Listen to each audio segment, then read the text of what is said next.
Namasté et bonjour mes chers amis. Je suis Anastasia, je suis professeure de yoga et j'ai voulu faire cette vidéo pour répondre à deux questions que je reçois souvent via mon site internet. Elles sont souvent formulées différemment, mais on revient aux mêmes questions de la part des personnes qui souhaitent inscrire pour la première fois à mes séances de yoga ou à des séances de yoga en général. Les gens demandent souvent donc le contenu d'une séance de yoga et les bienfaits. Donc, c'est quoi le yoga? Qu'est-ce que ça va m'apporter concrètement? Et donc, du coup, on va commencer d'abord avec la première partie, avec la première réponse qui concerne le déroulement d'une séance de yoga. Pour commencer, j'aimerais préciser que je propose deux styles de yoga et donc du coup deux créneaux de yoga actuellement hebdomadaires. Nous sommes en février 2025, donc c'est possible si vous visionnez cette vidéo plus tard, dans un an ou dans quelques années. Plus tard, ça sera peut-être plus le cas. Peut-être les créneaux vont changer ou il y aura peut-être d'autres créneaux qui vont se rajouter ou d'autres styles de yoga qui vont se rajouter. Mais en tout cas, là, actuellement, il y a deux séances en groupe hebdomadaire. La séance de lundi soir à 18h30 a lieu à 3, boulevard du 14 juillet. Cette séance, c'est la séance de Vinyasa Yoga, le style de yoga dynamique et intense. La séance dure 1 heure. La salle est relativement petite, donc je peux actuellement accueillir un maximum 8 personnes. Le travail est beaucoup plus individualisé puisque le groupe n'est pas très grand et je peux plus facilement adapter l'intensité de la séance et l'apprentissage de posture et des transitions dynamiques à des personnes qui sont présentes. Donc actuellement, cette séance, ce créneau regroupe tout niveau. Donc du coup, si vous êtes débutant et si vous n'avez jamais fait de yoga, donc vous pouvez bien évidemment vous inscrire, vous pouvez venir. Il n'y a vraiment aucun souci. Juste, j'aimerais préciser que ce style de yoga, c'est un style de yoga dynamique et il faut être psychologiquement prêt pour l'intensité du yoga postural. Donc là, il s'agit de la pratique posturale, principalement. Qu'est-ce que je veux dire par là? C'est que ça m'est déjà arrivé, j'avais des inscrits, les gens viennent, testent et se rendent compte que ce style de yoga n'est pas pour eux parce que pour eux, c'était très difficile de tenir les postures. Ces personnes-là, peut-être, elles n'avaient pas envie de le faire. Parfois, l'état physique de la personne ne permet pas de faire ce genre de style dynamique de yoga. Si vous n'êtes pas prêt physiquement, donc c'est moins grave, disons, parce que on va progresser de toute façon ensemble. C'est progressif et mon apprentissage va être adapté en fonction de vous, en fonction de votre cas. Donc là, il n'y a pas de souci. Par contre, si vous n'êtes pas prêt psychologiquement pour faire un effort, vous ne voulez pas faire d'effort, vous voulez vous détendre, parce que souvent dans l'esprit des gens qui ne connaissent pas le yoga, ils ont l'impression que faire du yoga égale détente. Donc ce n'est pas le cas. Faire du yoga égale faire un effort. Donc faire déjà des efforts de venir, un effort de venir régulièrement, un effort de s'inscrire à une séance, d'apporter son matériel, d'apporter son tapis de yoga, d'être là, d'apporter son corps physique, d'apporter son envie de faire du yoga et ensuite, bien évidemment, de faire des efforts dans des postures et dans des transitions. Donc, on travaille avec notre corps physique. On ne travaille pas uniquement avec le corps physique parce qu'il y a aussi la dimension spirituelle, la dimension esprit, la dimension psychique, mais on va d'abord commencer par le corps physique. Donc, on va s'ancrer, on va apprendre les alignements des postures progressivement au fur et à mesure. On va les dynamiser, on va rajouter des transitions dynamiques et l'apprentissage va être progressif à partir du début, à partir du constat je ne connais rien en yoga, je ne sais rien faire, vers je peux vous amener vers le niveau intermédiaire dans la pratique du yoga, mais ça ne se passe pas tout de suite, donc il faut un peu de temps quand même, quelques mois, voire quelques années. Et normalement, le yoga, la pratique du yoga, c'est si vous êtes un vrai yogi sérieux, c'est pour le restant de votre vie, c'est-à-dire c'est voilà, donc le yoga, c'est une pratique qu'il faut faire tout le temps. Ça ne veut pas dire que je vous oblige de vous inscrire à chez moi pour le restant de votre vie, c'est pas ce que je veux dire. Mais peut-être votre pratique de yoga peut être ensuite sous une autre forme. Donc, les séances de lundi soir se déroulent, durent pendant 1 heure. Au début, on va se concentrer, on va s'asseoir, on va respirer et on va chanter le Om, le mantra, pour ouvrir la séance de yoga. Ce temps de concentration ne dure pas très longtemps parce que la séance ne dure qu'1 heure et elle est consacrée à la pratique posturale. Donc, on va rapidement commencer par pratiquer les postures. Je vous amène progressivement à partir des postures plutôt moins dynamiques, à partir des postures de réchauffement jusqu'aux postures assez dynamiques et physiquement intenses et psychologiquement également parfois compliquées. Et vers la fin, donc on va un peu calmer le jeu, on va se détendre progressivement vers la fin, s'étirer dans des postures assises. Et ensuite, on va s'allonger pour quelques petites minutes de relaxation finale, Shavasana. Donc, c'est la posture principale, la plus importante plutôt dans une séance de yoga. Grâce à cette posture, on peut intégrer les bienfaits de toute la séance qui vient de précéder cette posture finale. C'est une posture symbolique de la fin du cycle.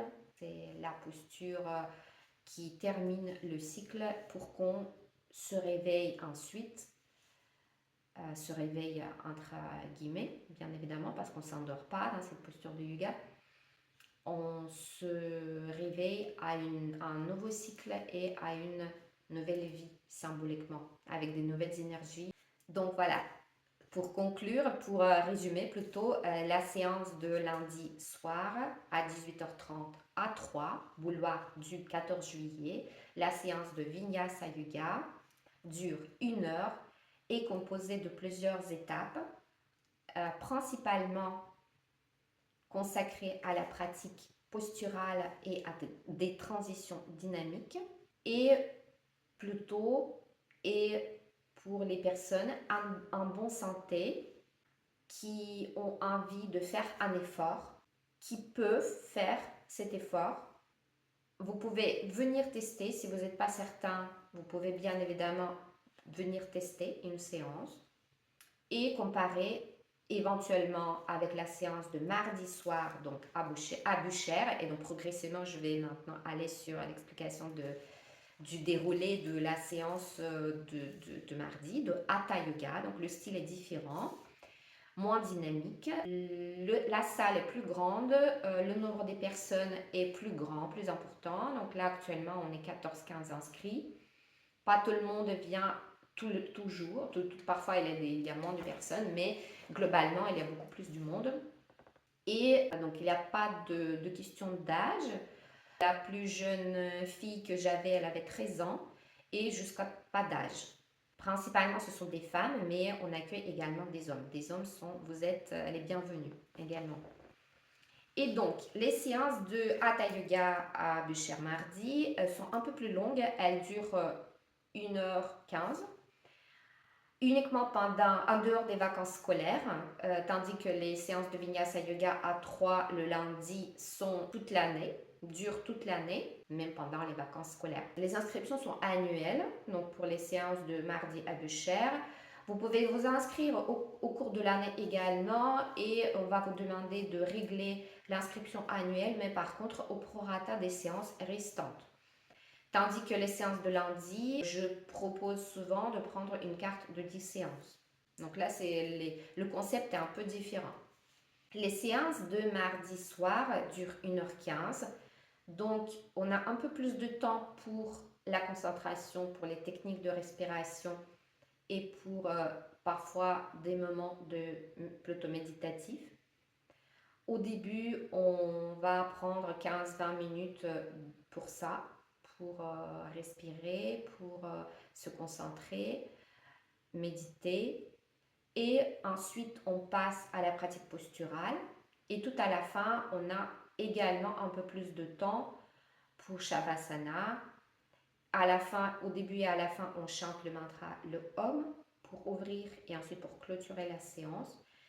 Et la séance se déroule d'une manière un peu moins dynamique, c'est-à-dire globalement, on pratique moins de postures que dans des séances de Vinyasa Yoga, si on compte le nombre des postures, par exemple. Et globalement, les postures sont moins intenses, donc physiquement, sont plus accessibles donc pendant les cours de mardi. Donc, si vous êtes un débutant complet, vous n'êtes pas certain vers quel style vous orienter, vous pouvez également bien sûr tester les deux, mais peut-être les séances de mardi seront plus adaptées pour vous, à voir. Donc, pour les séances de mardi, vous pouvez venir pour faire une séance gratuitement. Et maintenant, donc, on va passer à la deuxième question, qui était la question des bienfaits de la pratique du yoga. Les bienfaits de la pratique du yoga. Je ne vais pas vous faire une conférence ni lire un texte qu'on peut trouver sur Internet. Je vais vous expliquer juste avec mes mots simples, peut-être en me basant sur mon expérience personnelle. Ma pratique du yoga a environ 7 ans et demi déjà et j'enseigne depuis 3 ans et demi.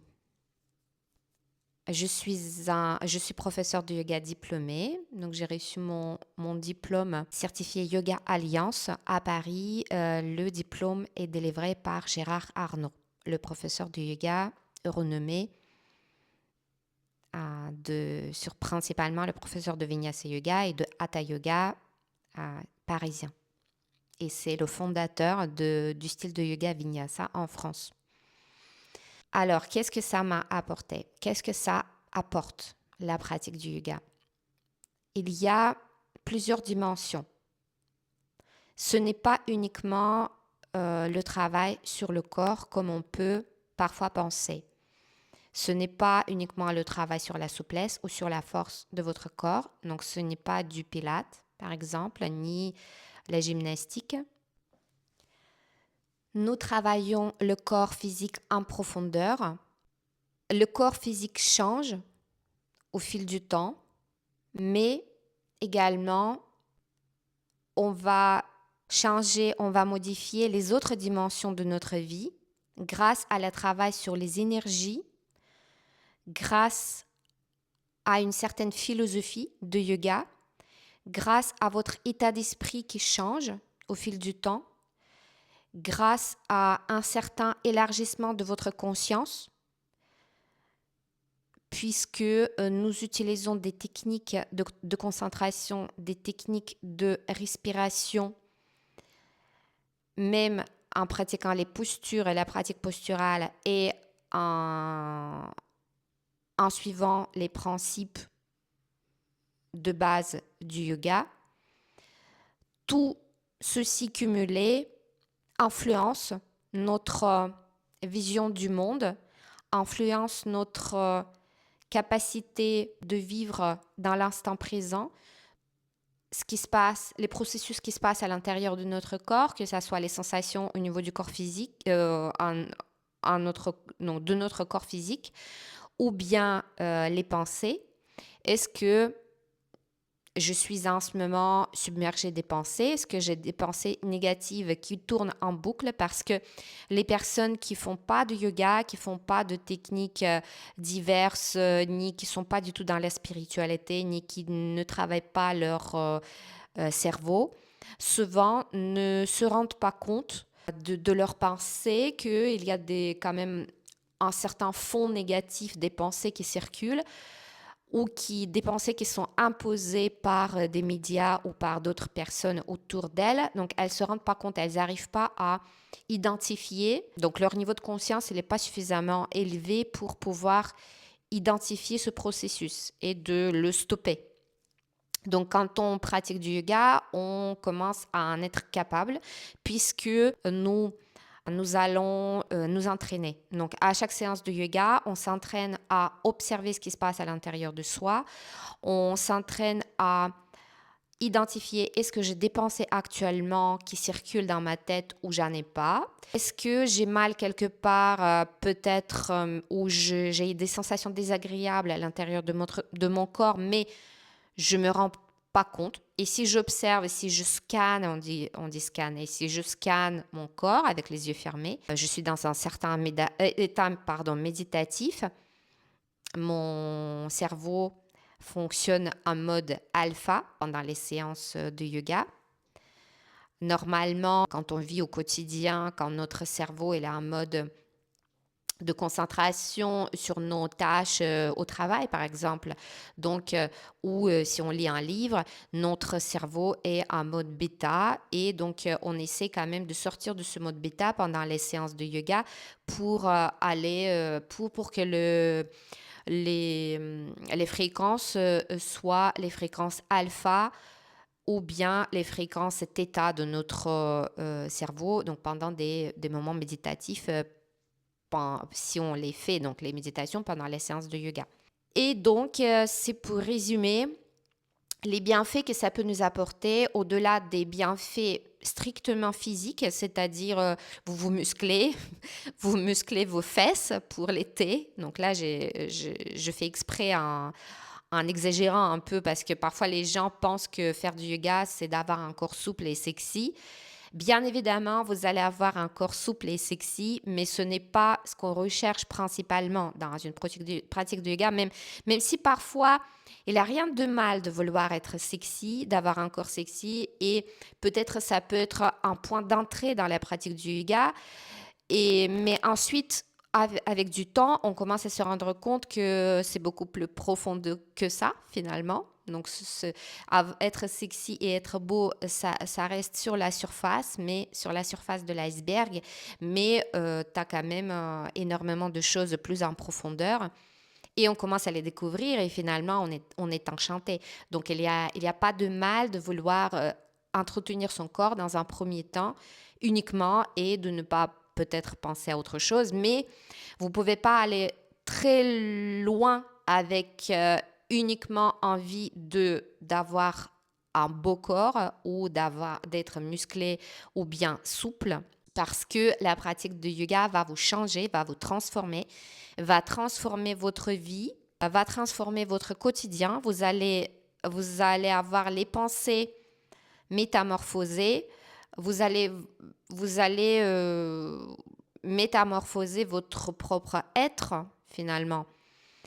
Et dans quelques années, au bout de quelques années, vous allez vous rendre compte que vous êtes une personne complètement différente. Maintenant, vous êtes beaucoup plus ancrée, beaucoup plus heureuse. Vous êtes capable d'être heureuse du moment présent, même des moments simples de la vie.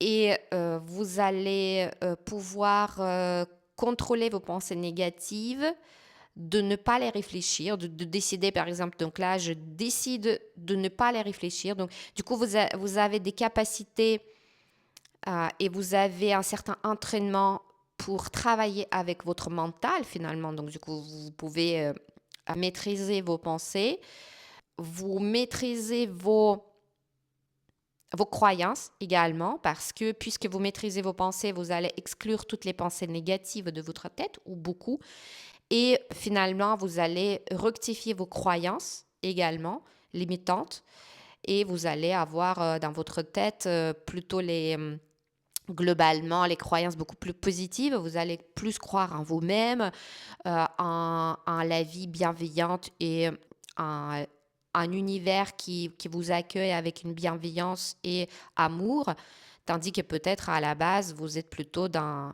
vous pensez que vous vivez dans un monde de matrice, dans des jungles où tout le monde est en train de se battre perpétuellement. Donc là, vous allez progressivement sortir de toute cette négativité, même si on va continuer de vivre dans un monde, dans notre monde, c'est-à-dire qu'on va pas s'isoler dans des grottes et pratiquer du yoga et de pratiquer la méditation tous les jours et ne jamais aller au travail. Donc, il va falloir qu'on gagne de l'argent quand même. Mais vous allez pouvoir maîtriser mieux tout cet équilibre. Et l'équilibre dans le yoga, ce n'est pas uniquement l'équilibre postural, l'équilibre de notre corps, comment on distribue le poids dans telle ou telle posture, mais également comment on distribue le poids de notre vie, comment on distribue les accents dans notre vie, c'est quoi mes priorités. Donc, vous allez revoir tout ça progressivement. Ce n'est pas moi qui va vous dire quelles sont vos priorités. Ce n'est pas moi qui va vous dire, ni un autre prof de yoga, quelles sont vos croyances, en quoi vous devrez croire, quelle nourriture vous devez manger. C'est vous qui allez décider tout ça, mais grâce à la pratique du yoga, vous allez être progressivement amené vers ces sujets. J'espère que j'ai répondu à la question des bienfaits. Je ne voulais pas limiter ma réponse à des bienfaits physiques, à des bienfaits de la santé, parce que je ne pense pas que ma réponse serait complète. Quand on commence à faire du yoga, on peut venir avec des envies différentes, avec des intentions plus ou moins lointaines dans cette pratique du yoga. Peut-être parfois on peut commencer le yoga pour la santé, donc la pratique du yoga pour améliorer sa santé ou pour améliorer sa souplesse ou autre chose. Perdre du poids, pourquoi pas. Mais le yoga peut vous apporter beaucoup plus. Voilà, ce serait vraiment dommage de vous limiter que là-dessus. Donc voilà, si vous avez des questions autres, n'hésitez pas à les mettre en dessous de cette vidéo. J'espère que j'ai été suffisamment explicite et pas trop longue. N'hésitez pas à commenter cette vidéo, la liker, éventuellement la partager. Je vous attends à mes séances de yoga avec plaisir et impatience. Et à bientôt dans d'autres vidéos avec les pratiques du yoga sur cette chaîne ou bien avec d'autres questions-réponses ou d'autres types de vidéos que je vous proposerai dans le futur. Je vous embrasse. Je vous souhaite une très bonne journée, une très bonne soirée. Namasté et à bientôt. Ciao, ciao.